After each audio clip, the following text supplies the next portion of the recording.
Back on December 26, 2015, a guy named Travis from the Minneapolis-Saint Paul area called into Darkness Radio, hosted by Dave Schrader and Tim Dennis, to discuss a bizarre incident that happened on his property back in 2011. Given the nature of the incident, he had refrained from telling anyone about what had happened.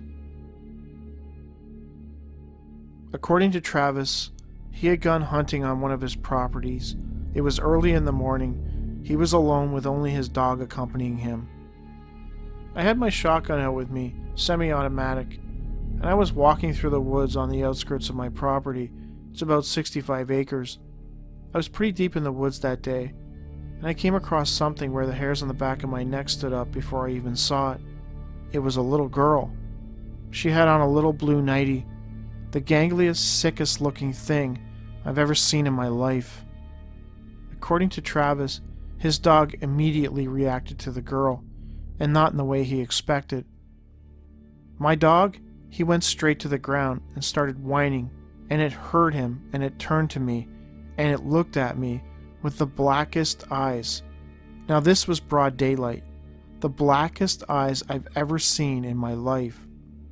Travis claims that he was instantly hit with an overwhelming feeling of fear, a sense that he was in danger, and he raised his weapon and fired.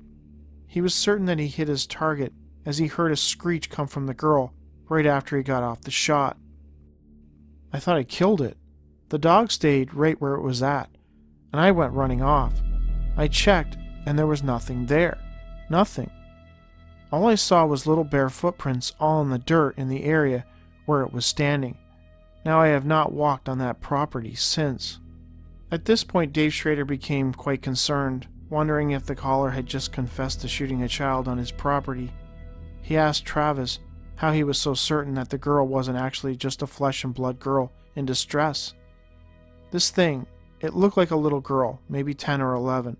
It had white gangly hair. It was like if you dehydrated a little kid, and its skin was... I was no more than maybe 90 feet from it when I shot at it, and I was behind 2 trees. And when I came out from behind the 2 trees to shoot, it was already staring at us. I barely got off enough courage to pull the trigger because it frightened me, almost half to death. I mean, I was froze for the longest time. Upon shooting the girl Travis described, all I heard was this screech, and I saw it hit the ground, and I immediately ran towards it. And when I got up to where it was standing, there was nothing there. There was no blood, just footprints all over the place in circles. When I first initially saw it, it was sniffing the air like it was hunting. And no little girl at 6 o'clock in the morning, on a foggy morning, in the middle of a 65-acre property is going to be there. That's what blew my mind at first when I saw it. I thought it was a little girl. I almost called out to it. But when I saw the way it was standing kind of like it was crouched a little bit, and it was sniffing the air. And I mean, it took everything I had to take a pot shot at this thing. I mean, I served in the military. I've seen some things. This thing scared the piss out of me. This thing that I saw, it had one of the most benevolent feelings that I ever saw in my life. I mean, I actually felt I was in danger. I mean, literal danger. That's the feeling I had. Travis confessed to Schrader that had he actually shot a little girl, he would have most certainly called the police. But given that there was no body and no blood, he was certain that whatever he encountered, it was not a normal little girl. I would have immediately called the police if that was the case, you know, but this was not. This was not a little girl. It would have been there after I shot it.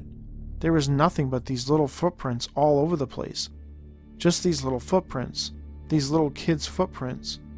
At this point in the call, Travis became quite flustered and upset, something that Schrader seemed to take note of. Schrader then asked if he had heard about the black-eyed kid phenomenon. I don't know anything about black-eyed kids.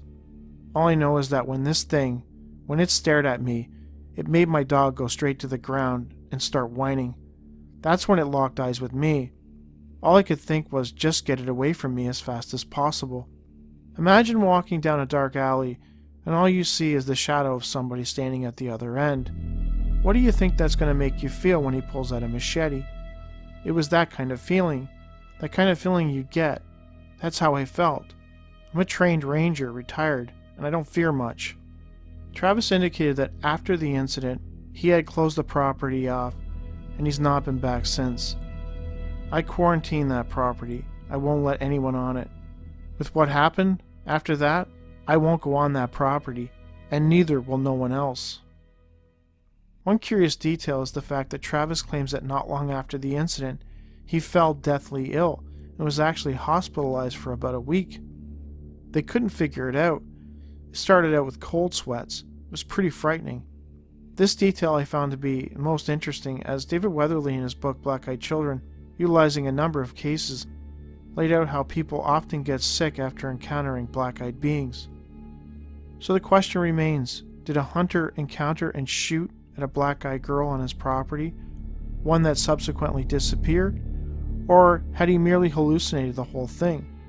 That said, if he was sincere and the incident did happen as he described, what might have become of Travis had he been out there alone, without a canine companion or a weapon?